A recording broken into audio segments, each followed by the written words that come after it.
بسم اللہ الرحمن الرحیم. کو نہیں پتا بہت ساروں. ان کا نام ہے علی بن حسین.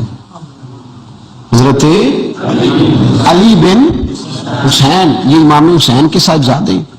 قدرت اللہ تعالیٰ کی ایسی ہے کہ یہ میدان کربلا میں بیمار تھے کیونکہ اللہ نے امام حسین کی نسل چلانی تھی. تو یہ شدید علیل تھے, اٹھ کے کھڑے ہوتے تھے, اتنا تیز بخار تھا کہ گر پڑتے تھے ظاہراً. تو امام حسین نے فرمایا بیٹا تو نے نہیں جانا. ابا جی آپ میری موجودگی میں جائیں, یہ کیسے ہو سکتا ہے؟ فرمایا نہیں, تو نے جانے ہی نہیں, میں جانے ہی نہیں دوں گا. حضرت امام زین العابدین علیل تھے.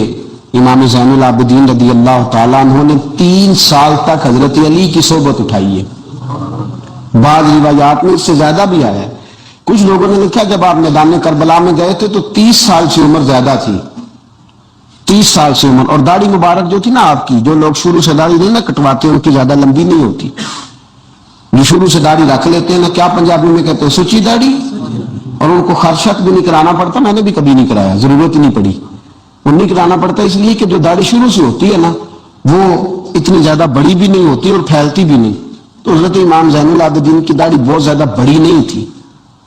داڑھی مبارک آپ کی ٹھوڑی کے نیچے تھی تو زیادہ بڑی نہیں تھی کیونکہ شروع سے رکھی ہوئی تھی. یہ نہیں کہ داڑھی ان کی 33 سال عمر مبارک تھی. با اختلاف روایات کچھ لوگوں نے اس سے کم بھی لکھی ہے. 2-4 مہینے کے بعد جب کربلا سے واپس لوٹے تو ساری داڑھی سفید ہو گئی. حضرت علی کی ایک زوجہ اس وقت حیات تھی. امام زین العابدین آگے آگے آ رہے تھے گھوڑے پہ. حضرت علی کی زوجہ نے آگے جا کے دیکھا نا, قافلے کا استقبال کرنے گئی تو امام زین العابدین آگے تھے تو جھٹ سے انہوں نے منہ چھپا لیا, پیچھے ہو گئی اماں جی. تو امام زین العابدین فرمانے لگے دادی کا تو پردہ نہیں ہوتا پوتے سے. آپ نے کہا انتا زین العابدین, تو زین العابدین ہے, تیری ساری داڑھی چند مہینوں میں سفید ہو گئی. تو امام زین العابدین روئے, فرمانے لگے اماں جو میں نے کربلا میں دیکھا ہے, جو میں کربلا میں دیکھ کے آیا, تو دیکھتی تو یہاں کھڑی نہ ہوتی. امام زین العابدین نے پائے اس بات کے ساتھ, پوری دلیری کے ساتھ. اور امام حسین رضی اللہ تعالیٰ عنہ کی تو شہادت 10 محرم کو ہو گئی نا, 61 ہجری میں معاملہ ختم ہو گیا. لیکن امام زین العابدین ساری زندگی طاغوتی قوتوں سے لڑتے رہے. امام زین العابدین کو کئی دفعہ بعد میں گرفتار کیا گیا ہے, کربلا میں کئی دفعہ بعد میں گرفتار کیا. مروان بن عبد الملک ظالم جو صحابہ کو مارا کرتا تھا, جس کو یزید لعنتی نے بنایا تھا, وہ امام حسن اور امام حسین کے خلاف تقریریں کرنے والا مروان بن عبد الملک جو قابض ہو گیا زبردستی امام حسین کے بعد مسجد نبی کی امامت پر. اس کے پیچھے نماز پڑھ لینی چاہیے تھی. بولے اور جڑا ہوتے کل ہوتا ہے ابھی کبھی پیڑا ہو سکتا ہے. مروان بن عبد الملک مسجد نبی کا امام اور خطیب رہا بڑا عرصہ. امام زین العابدین رضی اللہ تعالیٰ عنہ کے خلاف بڑی بدتمیزی کرتا تھا.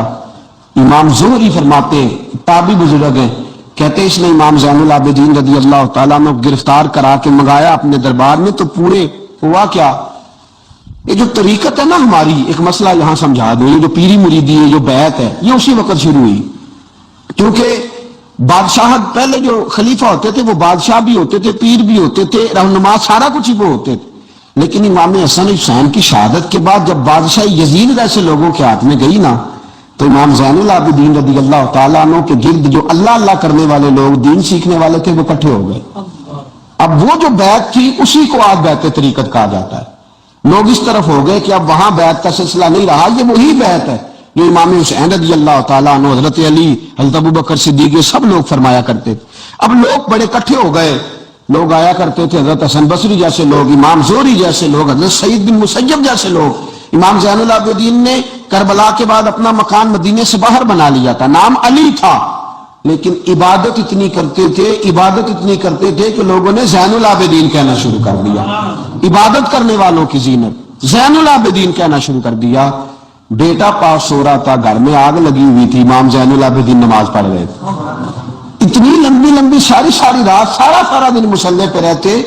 تو بہت سارے لوگ عقیدت مند ہو گئے. تو مروان کو خطرہ ہوا کہ کہیں امام زین العابدین میرے خلاف کوئی محاذ نہ بنا لے. اس نے ایسے ہی الزام لگا کہ امام زین العابدین کو گرفتار کر کے جیل میں ڈال دیا بلا وجہ. امام زہری کہتے ہیں میں کھانا لے کے گیا تو امام زین العابدین نے نا وہ بیڑیاں پہنی ہوئی ہیں، ہتھکڑیاں پہنی ہوئی ہیں، پیروں میں بھی ہاتھوں میں بھی. تو کہتے ہیں میں نے کہا حضور آپ کتنی تکلیف میں ہیں. یہ لفظ میں نے کہا تو میرے شیخ تھے، استاد تھے، پیر تھے. میں رو پڑا. میں نے کہا حضور آپ کتنی تکلیف میں ہیں. تو کہنے لگے حضور ہی میرا امتحان ہے، مجھے امتحان دینے دے. میرا رب میری آزمائش کر رہا ہے تو مجھے کرنے دے. تجھے کیا، تو کیوں روتا ہے؟ تو کہا حضور آپ اتنی تکلیف میں ہیں. فرماتے انہوں نے اللہ اکبر کہہ کے دونوں طرف سے زنجیروں کو پکڑا. جب اللہ اکبر کہا تو دونوں طرف کی زنجیریں اتار کے امام زین العابدین نے نیچے رکھ دی. فرمانے لگے میں تو ایک دفعہ اللہ کا نام لوں تو اللہ ساری زنجیریں توڑ دیتا ہے. میں پابند نہیں ہوں، میں پابند نہیں ہوں ان لوگوں کا، میں تو اللہ کی رضا پہ راضی ہوں. امام زین العابدین رضی اللہ تعالیٰ عنہ نے ساری زندگی پرہیزگاری، محبت، پیار، خلوص، وفا، لوگوں کو دین سکھایا. ساری زندگی اللہ اللہ کا درس دیا. پوری دنیا سے لوگ امام زین العابدین کے پاس آتے. کیا لفظ ادا کر رہا ہوں؟ میں نے پورا مدینہ نہیں کہا، میں نے کہا پوری حکومت نہیں تھی آپ کے پاس. حکومت میں مروان بن عبد الملک تھا، کیونکہ 4 سال 4.5 سال یزید رہا ہے. امام حسین کی شہادت کے بعد صحابہ سارے، اہل بیت النبوت سارے، جتنے بھی حضرات ہوتے تھے پوری دنیا سے جو اہل عقیدت تھے وہ امام زین العابدین کے آستانے پہ حاضری دیتے تھے. سعودیوں نے سارے نشان مٹا دیے ہیں لیکن امام زین العابدین کا گھر ابھی بھی موجود ہے. میں نے الحمدللہ 2 دفعہ اس کی زیارت کی ہے اور مجھے وہاں لوگوں نے بتایا کہ مشینیں لے کے جاتے ہیں لیکن وہاں کوئی مشین چلتی ہی نہیں. ساری زندگی اس مکان کے اندر امام زین العابدین عصر کے وقت مسجد نبوی میں آیا کرتے تھے، عشاء کی نماز پڑھ کے چلے جایا کرتے. ساری زندگی امام زین العابدین نے نماز میں، عبادت میں، ذکر میں، فکر میں. شمر جو تھا نا، ایک اس کے بارے میں روایت ہے، ایک عمر بن سعد کے بارے میں. جب مختار کے فوجی لگے نا پیچھے کہ ہم نے مارنا ہے امام حسین کے قاتلین کو، تو اس کے شمر کے پیچھے بھی لگے. تو یہ مدینے آ کے چھپ گیا تھا. اس کے پیچھے لگے تو یہ بھاگا، امام حسین پہ پانی بند کرنے والا. حضرت علی رضی اللہ تعالیٰ عنہ کے پوتے حضرت علی اصغر کے گلے میں تیر چلانے والا. یہ جب بھاگتا بھاگتا آیا نا تو امام زین العابدین کے خیمے میں جا گھسا. آپ مسلح پہ بیٹھے تھے، یوں نظر اٹھائی تو کہتا میں نے پانی پینا ہے. پانی بند کرنے والا کہتا میں نے یہ حوصلے دیکھو، دلیریاں دیکھو. امام زین العابدین خود اٹھے، پیالہ پکڑا، پہلے اسے دھویا، پھر اس میں پانی بھرا، پانی بھر کے اس کو پلایا. اور پینا ہے؟ کہتا ہاں. ایک پیالہ اور دیا. اور پینا ہے؟ ہاں. ایک پیالہ. اتنا پانی دیا کہ شرم سے پانی پانی ہو گیا، شرمندہ ہو گیا کہ یہ امام زین العابدین. باہر نکلا، دل میں خیال آیا زین العابدین نے پہچانا نہیں، اگر پہچان لیتے تو ایسا نہ کرتے. پھر اندر آ گیا، کہنے لگا شاید آپ نے مجھے پہچانا نہیں. امام زین العابدین کی آنکھیں آنسوں سے برس پڑی. فرمانے لگے تو نے میرے 6 ماہ کا بھائی پیاسا مار دیا تھا، تجھے میں بھول سکتا ہوں؟ تو اندر داخل ہوا تھا تو سارے زخم میرے تازے ہو گئے. تو کہا پھر آپ نے پانی کیوں پلایا؟ فرمانے لگے پانی بند کرنا تیرے جیسے لوگوں کا طریقہ ہے اور دشمنوں کو پانی پلا دینا نانا محمد کی سنت ہے جو میں نے ادا کی ہے. یہ میرے نانا کا طریقہ ہے جو میں نے ادا کیا.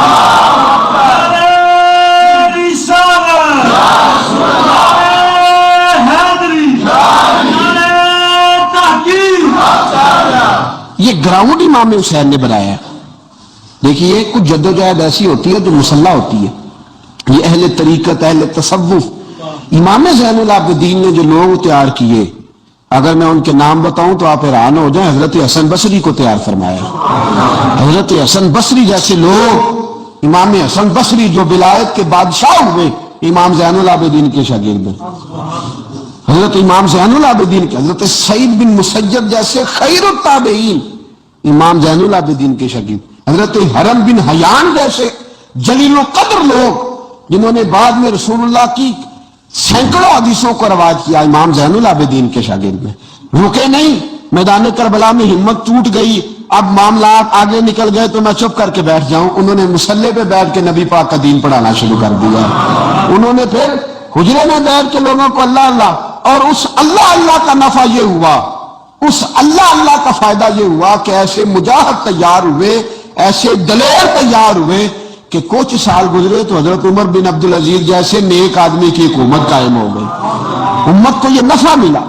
نیک لوگ آپ دیکھیں نا، اگر سارا زمانہ برائی سے بھرا ہوا ہے تو کیا اس کو چھوڑ دیا جائے گا؟ ٹھیک ہے کریں سارے، آپ 5 آدمی صحیح کر دیں، آپ 3 آدمی ٹھیک کر دیں، اپنا کردار تو ادا کریں، اپنا آپ اس کے اندر کردار، تو امام زین العابدین رضی اللہ تعالیٰ نے اپنا کردار ادا فرمایا.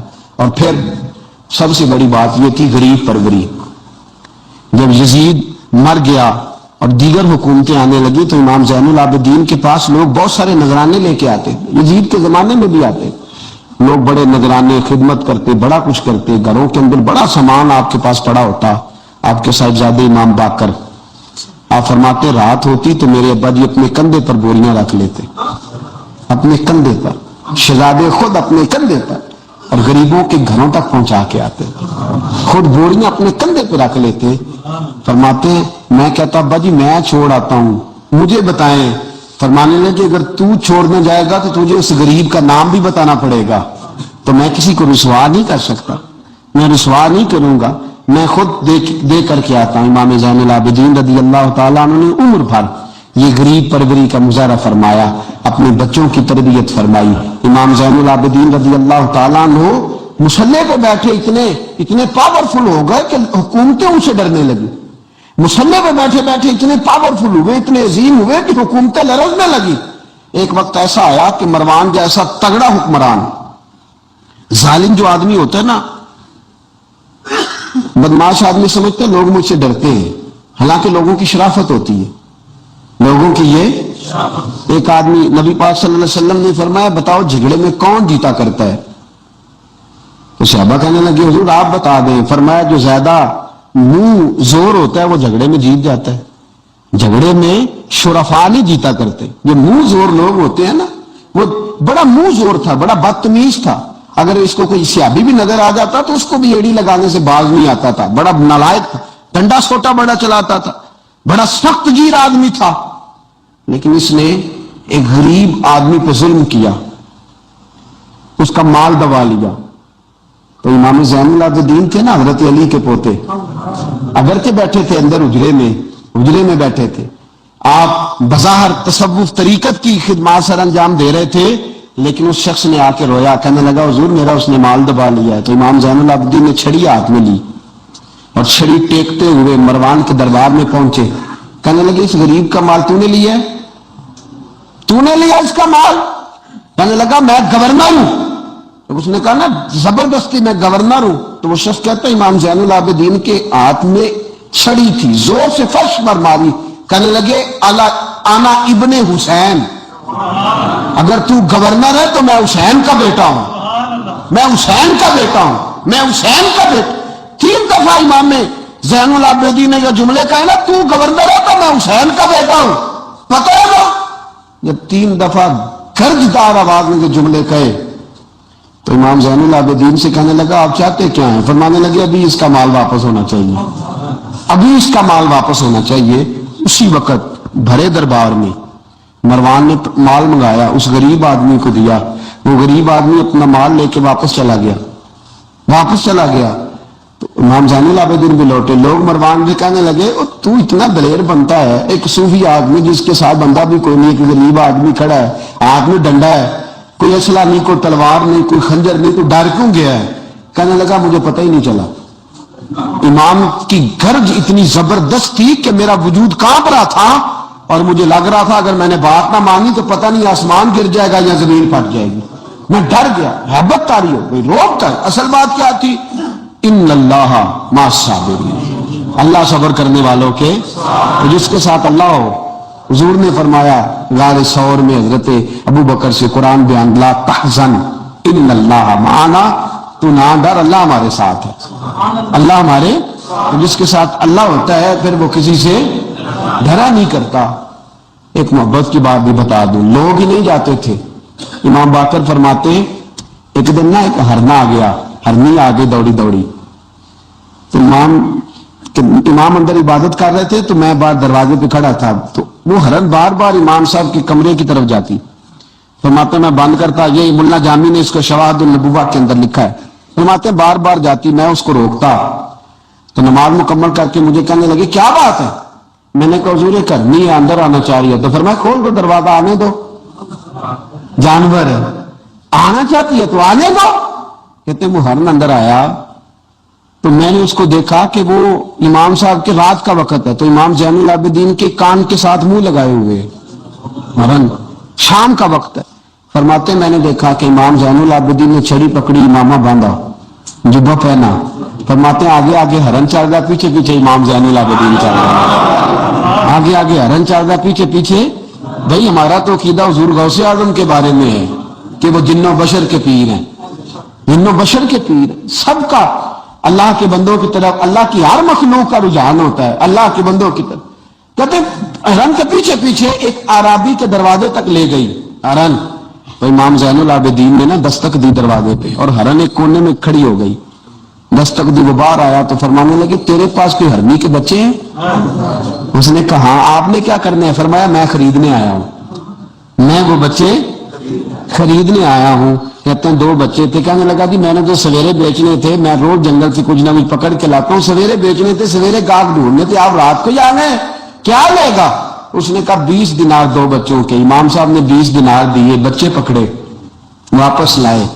امام باقر فرماتے ہیں 2 ہرن کے بچے امام زین العابدین نے جب پکڑائے تو میری آنکھیں چھلک پڑی، میں رو پڑا، اور میں نے کہا ابا جی میں تو سمجھتا تھا انسانوں کے دکھ کا مداوع کرتے ہیں، اللہ نے تو آپ کو جانوروں کے دکھوں کا مداوع کرنے کی بھی توفیق عطا فرمائی۔ تو پھر میرے امام نے سچ کہا ہے نا، تیری نسل پاک میں ہے۔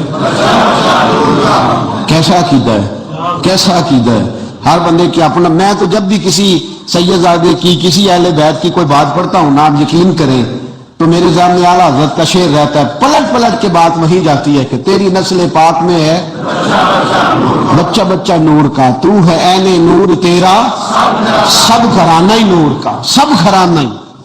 جب تنگ آ گیا نا مروان کہ دنیا ہٹتی نہیں، اور اس کے بعد بھی کوئی خلیفہ آیا تو سارے تنگ ہی رہتے تھے، امام زین العابدین کو زہر دلوا دیا۔ امام حسن کی شہادت بھی زہر سے ہوئی، امام زین العابدین کو زہر دلوایا۔ جب زہر آپ کی رگوں میں اترا، آپ کو درد محسوس ہوا، تو امام باقر فرماتے ہیں سجدے میں چلے گئے، سجدے میں چلے گئے۔ میں نے کہا حضور اتنی تکلیف ہے، آپ یہ کیا کر رہے ہیں؟ فرمانے لگے میں سوچتا تھا میں جہاد پہ نہیں نکلا تو کہیں بستر پہ مجھے تبھی موت نہ آ جائے، میرا دادا بھی شہید، میرا والد بھی شہید، میرے تایا بھی شہید، میرے بھائی بھی شہید، میرے پھپھی داد چچا داد بھی شہید، میں سوچتا تھا کہیں تبھی موت نہ چلا جاؤں، سجدہ شکر ادا کر رہا ہوں کہ رب نے مجھے بھی شہادت عطا فرما دی ہے، اللہ نے مجھے بھی شہادت کی موت عطا فرمائی ہے۔ پھر وصیت فرمائی امام، دیکھیں اللہ والوں کے مزار کی بھی برکت ہوتی ہے۔ امام باقر کو وصیت فرمائی، صاحبزادے کو فرمایا مجھے میرے تایا امام حسن کے ساتھ جنت البقیع میں دفن کرنا، ان کے ساتھ۔ تو کہتے میں نے کہا ابا جی وہاں تو جگہ ہی نہیں، روتے ہوئے میں نے کہا، کہنے لگے تو جا کے تلاش کرنا، جگہ مل جائے گی۔ فرماتے میں پہلے جنت البقیع جاتا تھا تو قبریں ساتھ ساتھ ملی ہوئی نظر آتی تھی، امام زین العابدین کے وصال کے بعد گیا تو مجھے پوری قبر کی جگہ نظر آئی، پوری جگہ جس کو میں پہلے تھوڑا سمجھا کرتا تھا وہ پوری جگہ ملی۔ امام حسن کے بالکل متصل امام زین العابدین کا مزار ہے۔ امام زین العابدین نے سینکڑوں شاگرد چھوڑے، درجنوں ہزاروں کی تعداد میں آپ سے فیوز و برکات حاصل کرنے والے لوگ چھوڑے، اور جتنا صوفیاء کا سلسلہ پھر آگے بڑھا، حضرت حسن بصری، حضرت فضیل بن عیاض، پھر اس کے بعد حضرت سری سختی، پھر اس کے بعد حضرت آپ، میں اگر آپ کو دلائل کے ساتھ عرض کروں تو سارا فیضان امام زین العابدین کا ہے، سارا فیضان آپ کے اپنے شہزادے امام باقر کے بیٹے امام جعفر صادق، اور امام جعفر صادق کے شاگرد اور مرید ہے امام اعظم ابو حنیفہ۔ جتنی شاخیں علم کی پھیلی، جتنی شاخیں پھر اس کے بعد طریقت کی پھیلی، علم حدیث کی پھیلی، وہ ساری امام زین العابدین کا فیضان ہے، اور آج تک امت مسلمہ کے اندر امام زین العابدین کا فیضان جاری ہے، اور انشاءاللہ صبح قیامت تک جاری رہے گا۔ علمی فیضان بھی، روحانی فیضان بھی، اور دنیا میں جتنے سعادات پائے جاتے ہیں وہ بھی امام زین العابدین کی اولاد ہے۔ امام حسین کی ساری اولاد امام زین العابدین سے ہے۔ اللہ تبارک و تعالیٰ نے کس قدر فضل فرمایا۔ امام حسین کے ایک بیٹے ایک میدان کربلا میں موجود رہے، امام زین العابدین۔ یزید کے 14 بیٹے تھے، بچے تو ان کے بھی ہوئے ہوں گے، بات آگے۔ اور یزید کا ایک بیٹا بڑا نیک بھی تھا، جو یزید کے بعد تخت نشین ہوا، اور بیٹھتے ہی اس نے کہا کہ میں اس تخت پہ نہیں بیٹھ سکتا، جس تخت کے پائے میں امام حسین کا خون موجود ہو، اور میں نہ میرا باپ اس قابل تھا نہ میں اس قابل ہوں. یخرج الحی من المیت و یخرج المیت من الحی. اللہ زندوں سے مردے، مردوں سے زندے، اچھوں سے برے، بروں سے اچھے پیدا کر دیتا ہے. امام یزید کا بیٹا کہنے لگا کہ میں نہیں اس قابل کہ یہاں 40 دن اس نے کہا میں 40 دن دیتا ہوں، اپنا حکمران بنا لو. اس کے بعد وہ تخت سے نیچے اتر گیا. نیک بھی ایک بیٹا تھا لیکن پھر بھی یزید کی نسل آگے نہ بنی، نہ زیاد کا وہ ستم رہا، نہ یزید کی وہ جفا رہی. جو رہا تو نام حسین کا، جسے زندہ رکھتی ہے کربلا. جو رہا تو نام، اور انسان کو بیدار تو ہو لینے دے. ہر شخص پکارے گا ہمارے ہیں حسین. حضرت مولا علی شیر خدا کرم اللہ تعالی وجہ کریم فرماتے ہیں نبی پاک ایک سفر پہ گئے تو مجھے اپنا نائب بنا کے مدینے میں چھوڑ گئے حفاظت کے لیے. میری باتوں کی سمجھ تو آ رہی ہے نا آپ حضرات کو؟ حضور مجھے چھوڑ گئے. کہتے ہیں میرے پاس مال غنیمت کے تھوڑے سے پیسے تھے. میں سونے کا ایک ہار لایا، ایک لاکٹ لایا، سیدہ فاطمہ کو تحفہ دیا پہلی دفعہ. سونے کا ہار انہوں نے پہن لیا. نبی پاک علیہ السلام کا طریقہ مبارکہ یہ تھا کہ حضور جب سفر پہ جاتے تھے تو سب سے آخر میں سیدہ فاطمہ کے گھر جاتے، اور جب واپس آتے تو سب سے پہلے آتے، سب سے پہلے. حضرت علی کہتے ہیں قاصد آیا، اس نے آ کے بتایا کہ کل نبی پاک واپس آ جائیں گے. سیدہ فاطمہ بڑے دنوں سے انتظار کر رہی تھی کہ حضور آئے نہیں، اتنے دن ہو گئے. جب جا کے بتایا نا کہ کل حضور آئیں گے تو کہتے سیدہ نے صبح سے صفائیاں شروع کر دی. کھانا پکایا اپنے محبوب کے لیے، حضور کے لیے بہترین کھانا بنایا اور بہت ساری تیاری کی. کہتے ہیں حضور آئے حسب روایت، حسب عادت، وہی مبارک عادت جو محبوب کی ہمیشہ سے تھی. نبی پاک آئے، پہلا قدم سیدہ فاطمہ کے گھر میں رکھا، السلام علیکم کہا، اور سیدہ نے وعلیکم کہا تو حضور نے ان کا چہرہ دیکھا تو واپس چلے گئے. حضرت فاطمہ رونے لگ گئی.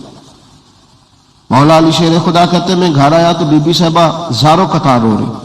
فاطمہ کیا ہوا؟ کالی پتہ نہیں، حضور سلام لیا واپس چلے گئے، ایسا کبھی ہوا ہی نہیں، پتہ تو کریں. شیر خدا کہتے ہیں میں مسجد میں گیا تو نبی پاک بھی ایک کونے میں بیٹھ کے رو رہے.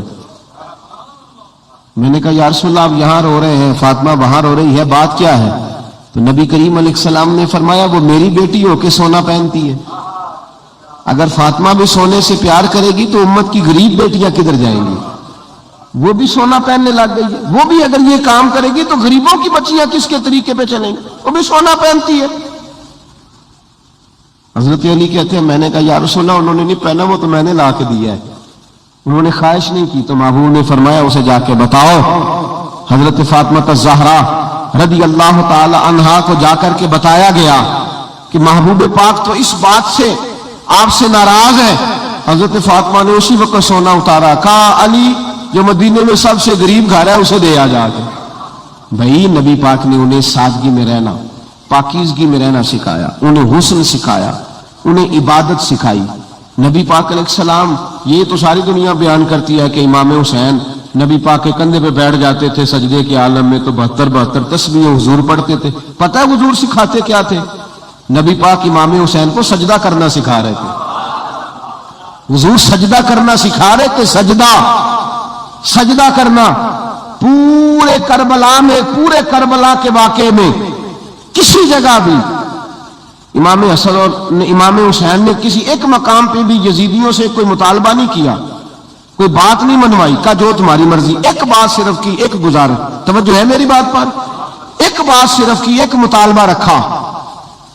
جب 9 محرم کو عمر بن سعد نے، شمر نے، ان سب نے کہا نا کہ حسین یا اب بات ختم ہو گئی، یا بیعت کرو یا جنگ کرو، تو امام حسین نے فرمایا مجھے ایک رات کی مہلت دو. علی کے بیٹے مہلت مانگ سکتے ہیں؟ بولے نا یار، مہلت مانگتے تھے وہ، کیا ضرورت تھی؟ امام حسین نے فرمایا مجھے مہلت دے، ایک رات رہ گئی ہے، میں راج کے سجدے کرنا چاہتا ہوں. سجدوں کے لیے مہلت مانگی، سجدوں کے لیے. توجہ ہے میری بات پر؟ محفلیں لمبی، نمازیں چھوٹی. 24 گھنٹے آپ کسی کو بٹھا لیں باہر، وہ بیٹھا رہے گا، گپے لگائیں. نماز کا ٹائم ہوگا تو پتہ نہیں کیا ہو جاتا ہے، لوگوں دوڑ گئے، اوہو نماز پڑھنی پڑ جائے گی. ایسے لگتا ہے جیسے کوئی بہت مشکل مرحلہ آن پڑ. بھائی کربلا والوں کا تو پیغام ہی نماز ہے، ان کا تو طریقہ ہی نماز ہے. امام حسین نے کہا ایک رات کی مہلت فقط اس لیے کہ میں کھل کے نمازیں پڑھ لوں. ساری رات بڑی باتیں تھی نا، بڑی باتیں. سجدہ زینب سے دکھ سکھ کر سکتے تھے ساری رات. امام زین العابدین کو بڑی باتیں بتا سکتے تھے، بڑا کچھ ہو سکتا تھا. لیکن امام زین العابدین کہتے ساری رات حسین ابن علی نے سر سجدے سے نہیں اٹھایا. چل تو اس طرح کر، امام حسین تو ساری زندگی ساری رات پڑھتے رہے نا، تو چل ایک رات کی عبادت کر ان کے نام پر، ایک رات ساری جاگ. نہیں نا تسی ہاں کی تھی، ایک رات کہی ہے میں نے. بڑا مشکل ہے ہمارے لیے. آپ یقین کریں مسلح، اور پھر کسی نے ہمیں کان میں بتا دیا کہ تسی نسبت آ لے ہو، تسی بخشے ہو. اے کوئی پکی گل دس گیا صاحب، اس میں کوئی شک نہیں کہ نسبت سے بخشے جائیں گے. لیکن امام حسین ڈائریکٹ نواسے ہیں نبی پاک کے. اگر وہ نسبت کے باوجود بھی ساری ساری رات نماز پڑھتے ہیں، تو کس قسم کا نسبت والا ہے کہ 10 محرم کو بھی تیری ساری قضا ہو جاتی ہے، ساری قضا چھٹی. ہم نسبت والے ہیں. بس نسبت کا یہ معیار ہوتا ہے. نسبت کا معیار یہ ہوتا ہے کہ جو محبوب نے کیا وہ ہم نے کر کے چھوڑنا ہے، وہ کام کرنا ہے. اور پھر اہل بیت نبوت کا اسوہ حسنہ پردہ ہے. پردہ بڑی گمراہی آ گئی ہے امت میں. اب جو بچی MA MBA کر لیتی ہے، وہ سب سے پہلے یہ مطالبہ کرتی ہے کہ ہمارے حقوق برابر کے.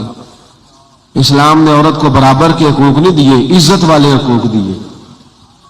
کون سے حقوق دیے بولیے؟ میں ایک یونیورسٹی میں تھا تو ایک بچی نے پیغام دیا، کہنے لگی جی، بچیاں بھی تھی پردے میں بیٹھی ہوئی، لیکچر یونیورسٹی میں ہو رہا تھا. تو اس نے کہا جی عورت کا تو گھر ہی کوئی نہیں ہوتا،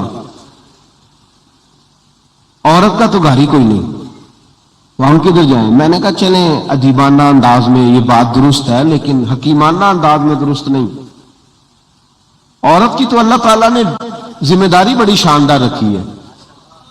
جب تک باپ جوان ہوتا ہے نا، توجہ ہے میری بات پر، جب تک باپ جوان ہوتا ہے تو بیٹی اس کے گھر رہتی ہے. اور جب بچی جوان ہوتی ہے، ابا تھوڑا بوڑھے ہونے لگتا ہے نا، تو اللہ تعالیٰ خامند کی ڈیوٹی لگا دیتا ہے عورت پر. اور جب خامند تھوڑا بوڑھا ہونے لگ جاتا ہے تو بچے جوان ہو جاتے ہیں. تو میں نے کہا بی تو سمجھی نہیں، تو کہتی ہے میرا گھر کوئی نہیں. رب کریم نے تو تیرا محافظ ہمیشہ جوان آدمی کو رکھا ہے، جوان کو، کبھی باپ کو، کبھی بھائی کو، کبھی بیٹے کو، کبھی شوہر کو. تو یہ کیسے؟ اسلام نے تو تیرے لیے جوان خون تیرا محافظ رکھا. اگر تو سمجھے. حضرت فاطمہ نے ساری زندگی پردے میں گزاری، ان کا ننگا سر کبھی سورج نے بھی نہیں دیکھا. یہاں اللہ خیر کرے دینداروں کی بچیاں پردہ نہیں کرتی، حاجیوں نمازیوں کی بچیاں پردہ نہیں کرتی. کپڑے استری نہ ہو تو گھر میں جھگڑا شروع ہوتا ہے، اور بی بی پردہ نہ کرے تو پرواہ کوئی نہیں. حضرت عبداللہ بن سہل ایک تابعی بزرگ ہے، نام یاد رکھنا. عبداللہ بن سہل کہتے ہیں سیدہ زینب جب کربلا سے واپس آئیں تو وہ میری پڑوسن تھی. 15 سال کہتے میں ان کا پڑوسی رہا ہوں. 15 سال، 15 امام شورانی نے اس کو لکھا ہے، 15 سال میں حضرت زینب کا پڑوسی رہا. کبھی ہوتا ہے نا کہ بی بی برقع پہن کے باہر نکل آتی ہے، بازار جانا ہے، دوائی لینی ہے، کوئی کام ہے. کہتے ہیں 15 سال میں پڑوسی رہا، پر میں نے پردوں میں چھپی ہوئی زینب بھی کبھی نہیں دیکھی. ہوتا نا برقعے میں بندہ بی بی دیکھ لیتا، میں نے پردے میں چھپی ہوئی بھی بی بی کبھی نہیں دیکھی. تو کربلا والوں کا تو طریقہ پردہ ہے، ان کا طریقہ. اب آخری بات سنیں، کربلا والوں کا طریقہ حوصلہ ہے، ہمت ہے. ہمارے ہاں نا خودکشیاں عام، جھگڑا عام، لڑائی عام. اس کی وجہ یہ کہ حوصلہ کوئی نہیں. ذرا سی بات پہ بندہ برداشت کرنے کو تیار ہے. اہل بیت کا جو طریقہ ہے نا وہ حوصلہ ہے، وہ صبر ہے. وہ چلے محبت کی بات ہے کر دیتا ہوں. ایک بابا جی سے میں نے پوچھا، میں نے کہا جناب صحت کیسی ہے؟ کہ دکھا نہیں وڈیریاں کر چڑیا. میں کہ کنی عمر تھوڑی؟ کہنا میں عمر تے ابھی 76 کو سال ہے. تو میں کہ دکھاں تو بغیر بھی ہوں تو سا وڈیریا ہی ہونا سی. بس کر دے، دکھوں کو بدنام کیا ہوا بلا وجہ. اب بس کریں، وڈیرے ہونا تھا کہ نہیں ہونا تھا؟ نہ دکھاں دا لا دیتا ہے. ہجوم غم میں دی توہین میں ضبط غم نہ ہوئی، ہم تو اس احتیاط سے روئے کہ آنکھ نم نہ ہوئی. اللہ والے تو مطلب شکوہ کرنا ہر وقت شکوہ، حوصلہ ہی کوئی نہیں، سکون ہی کوئی نہیں، پریشانی بڑی ہے جی، آزمائش بڑی ہے. کبھی آپ نے کہیں سنا ہے کہ واقعہ کربلا کے بعد حضرت زینب معاذ اللہ نفسیاتی مریض ہو گئی تھی؟ امام زین العابدین، سیدہ سکینہ، حضرت صغرا، وہ حوصلے میں رہے، وہ توانا رہے. امام زین العابدین نے اس کے بعد بھی کئی دفعہ پیروں میں بیڑیاں پہنی، کئی دفعہ. سادات کا خاندان چلا. یہ جو داتا علی اجمیری نے آ کے آپ کو کلمہ پڑھایا یہ بھی سید زادے. سبحان اللہ و بحمدہ